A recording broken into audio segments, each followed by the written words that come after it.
So hello everyone, this is SMJ. In this video, we are going to study the Second World War, which is an important chapter of History and Civics Semester 2 boards. So let's get started. ये chapter में according to reduce syllabus हमें सिर्फ पढ़ना है causes which led to the second world war. तो हमारा first cause है dissatisfaction with the treaty of Versailles. Dissatisfaction with the treaty of Versailles. तो ये डिससेटिस्फैक्शन हुआ किसे और क्यों हुआ? ट्रीटी ऑफ वर्सेल्स क्या थी?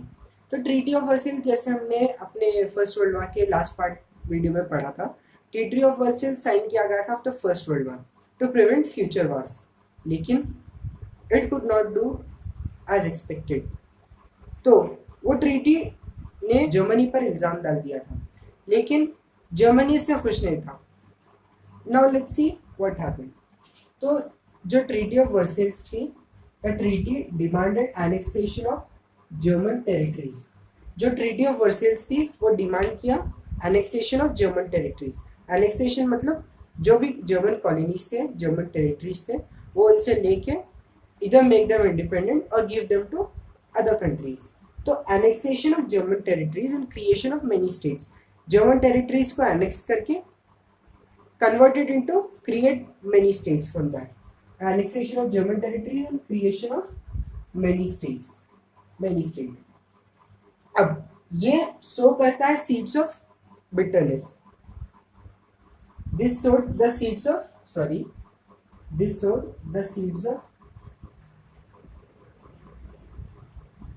bitterness and conflict. तो ये जो ट्रीटी थी ये सो किया seeds of bitterness and conflict. और in fact this treaty was based on the spirit of revenge. ये ट्रीटी बेस्ड थी स्पिरिट ऑफ रिवेंज से. रिवेंज लेने के लिए ये ट्रीटी बनाई गई थी. और Germany was forced to sign the treaty. Germany को फोर्स किया गया to sign the treaty. This sowed the seeds of bitterness and conflict. In fact this treaty was based on the spirit of revenge, और Germany was forced to sign the treaty. ये था first point. The second point, पूरी जो German colonies थे वो forcibly taken away from.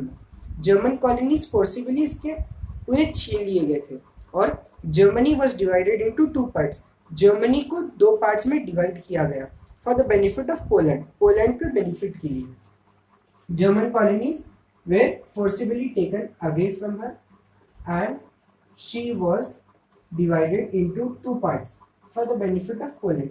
Poland के benefit के लिए वो दो पार्ट्स में डिवाइड की गई. Next, she was burden with huge war indemnity. Germany के ऊपर बहुत सारा वार इंडेमनिटी, जो रेपरेशन कॉस्ट था $33 बिलियन का. तो दैट ह्यूज वार इंडेमनिटी, जो भी लॉसेस का $33 billion, it is very huge amount. तो ये $33 billion was very huge amount, so Germany could never pay it. She was burdened with huge war indemnity which she could never pay. और her military power was also reduced. उसकी military power भी reduce की गई. Her military power was also reduced. Now ये humiliation gave rise किया to the spirit of revenge. ये जो भी ह्यूमिलिएशन हुआ जर्मनी को, ये गेव राइज किया स्पिरिट ऑफ रिवेंज जर्मनी के साथ. तो ये गेव स्पिरिट ऑफ रिवेंज. और Germany started looking for an opportunity to do away with the harsh treaty. Germany opportunities ढूंढना शुरू करी to do away with the harsh treaty. This humiliation gave rise to the spirit of revenge and Germany started looking for an opportunity to do away with the harsh treaty. Now अब ये कब possible था? This was not possible without an aggressive policy और armament. बिना armaments और कोई aggressive policy के ये पॉसिबल नहीं था. Hence the war became inevitable. इसीलिए वार इनएविटेबल हो गया. But this was not possible without an aggressive policy and armaments. Hence war became inevitable. तो ये था first cause which led to the rise of second world war. क्या था? dissatisfaction with the Treaty of Versailles. So now let's study the next cause, which is rise of fascism and Nazism. यह है second cause second world war का, rise of fascism and Nazism. जैसे कि हमने last video में पढ़ा था, rise of dictatorships वाले वीडियो में, कि फासिज्म शुरू हुआ था इटली में बाय बेनिटो मुसोलिनी और नाजिज्म शुरू हुआ था जर्मनी में बाय एडोल्फ हिटलर। तो ये कैसे इफेक्ट किया वर्ल्ड वॉर टू को, ये कैसे लीड किया वर्ल्ड वॉर टू को, अब हम देखेंगे। तो Italy wanted to revive the glory of the old Roman empire. जो ओल्ड रोमन एम्पायर की जो ग्लोरी थी, ओल्ड रोमन एम्पायर की जो ग्लोरी थी, वो इटली रिवाइव करना चाहता था। Italy wanted to revive the glory of old Roman empire. She join the anti commentary pact. Italy, उसके बाद इटली ने ज्वाइन किया एंटी कॉमेंट्री पैक्ट 1937 में। एक पैक्ट था जिसका नाम था एंटी कॉमेंट्री पैक्ट। 1937 में इटली ने वो ज्वाइन किया और उसके बाद एक 10 ईयर अलायंस बनाया जर्मनी के साथ। जर्मनी के साथ वो 10 ईयर का अलायंस बनाया, form a 10 year alliance with Germany in 1939। 1937 में एंटी कॉमेंट्री पैक्ट ज्वाइन किया, 1939 में 10 ईयर अलायंस फॉर्म किया with Germany to strengthen the position. क्यों किया ये, एंटी कॉमेंट्री पैक्ट में क्यों ज्वाइन हुआ और 10 ईयर अलायंस क्यों फॉर्म किया जर्मनी के साथ?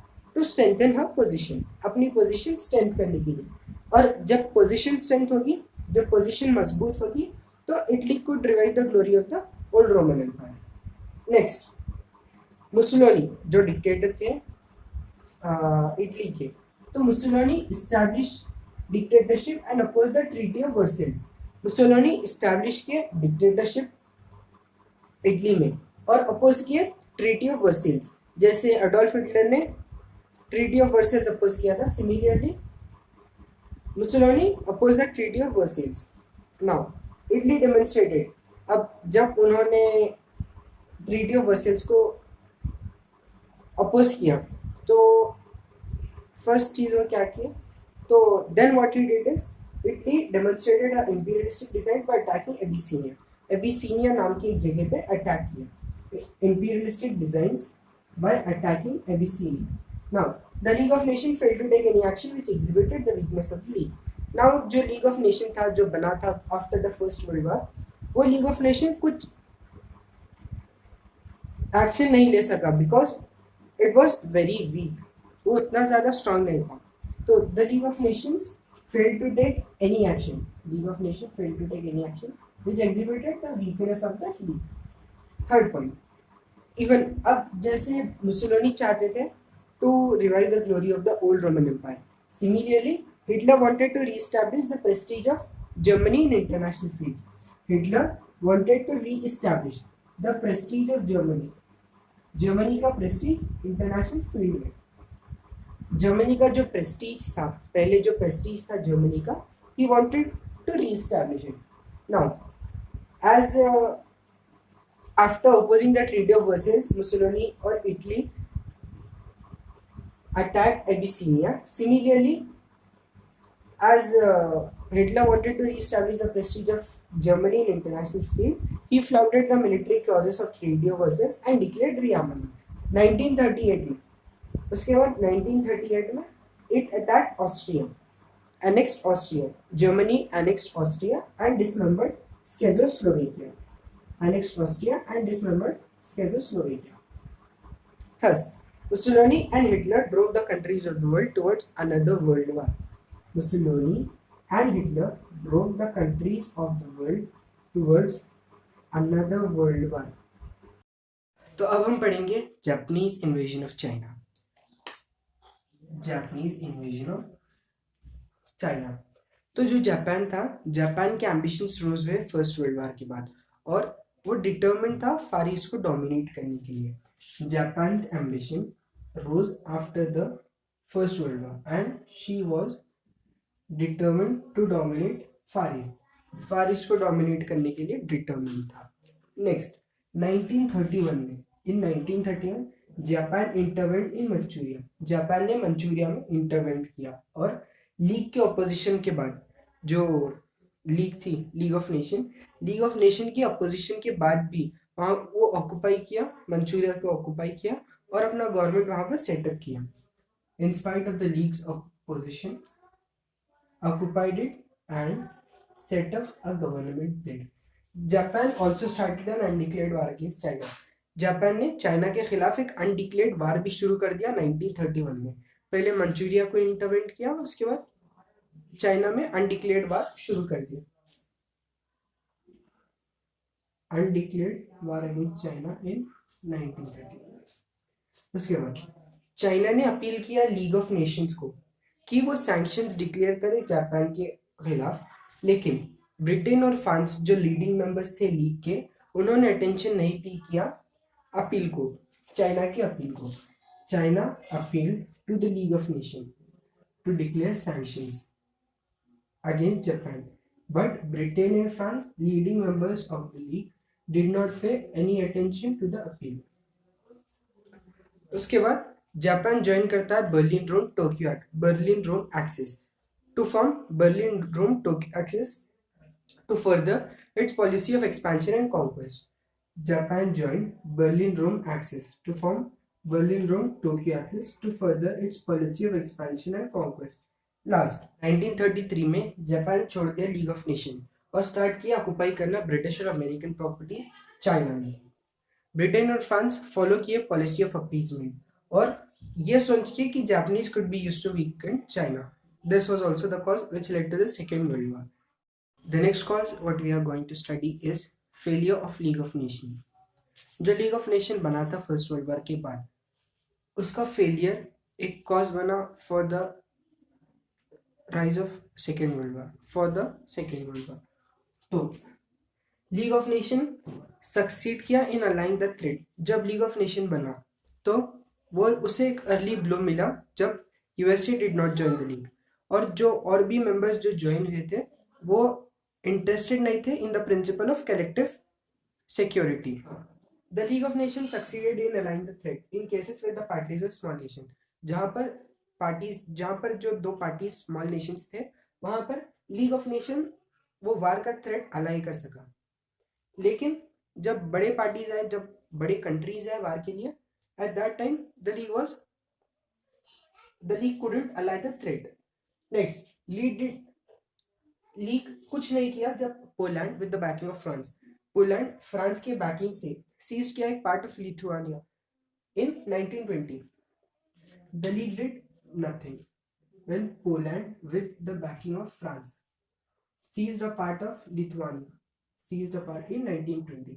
1923 में there was a threat of war, there was a threat, वार का एक थ्रेट था इटली और ग्रीस के बीच में, और इटली ने रिफ्यूज किया to submit to League's intervention. Now ये डिस्प्यूट बाद में सेटल हुआ by direct mediation of Great Britain और फ्रांस.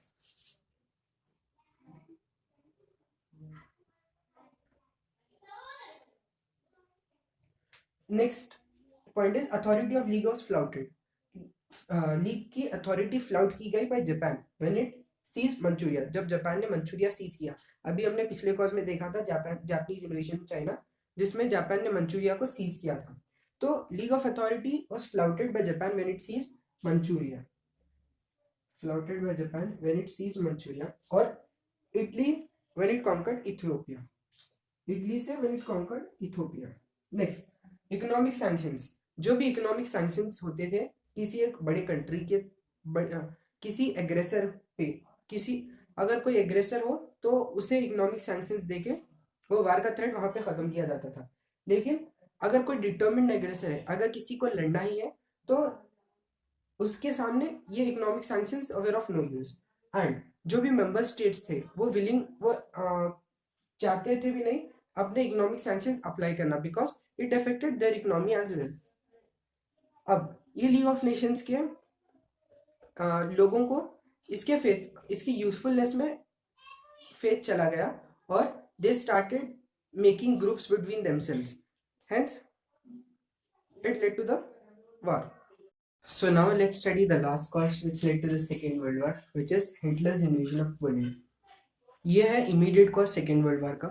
First World War का immediate cause था the assassination of Archduke Francis Ferdinand. Don't confuse between both of these things. तो treaty of Versailles से हुआ ये था कि जर्मनी डिवाइड हुई थी टू पार्ट्स में for the benefit of Poland, और जो पोर्ट ऑफ डांजिंग था वो भी दिया गया था पोलैंड को। नाउ जो पोर्ट ऑफ डांजिंग में बहुत सारे जर्मन्स रहते थे, नाउ उसको ऑक्युपाई करके जर्मनी उसके ऊपर क्या वो रूल भी कर सकता था, और it could connect with East Prussia. तो फॉर दिस रीजन सितंबर 1 1939 को जर्मनी ने जर्मन पोलैंड पर वार डिक्लेयर किया। जर्मन आर्मीज पोलैंड में मार्च हुए। नेक्स्ट, फ्रांस और ब्रिटेन जो लीडिंग मेंबर्स थे लीग ऑफ नेशंस के, उन्होंने अल्टीमेटम दिया जर्मनी को, लेकिन Germany in reply attack France. Next, सितंबर 3 को ब्रिटेन और फ्रांस डिक्लेयर किए वार जर्मनी पे। Last point is, thus invasion of Poland marked the beginning of Second World War. So this is all for the explanation of Second World War. In next video, we will be studying about UN. So till then, if you have enjoyed the explanation, subscribe the channel, hit that like button, share with your friends, and keep learning from SMG. Thank you.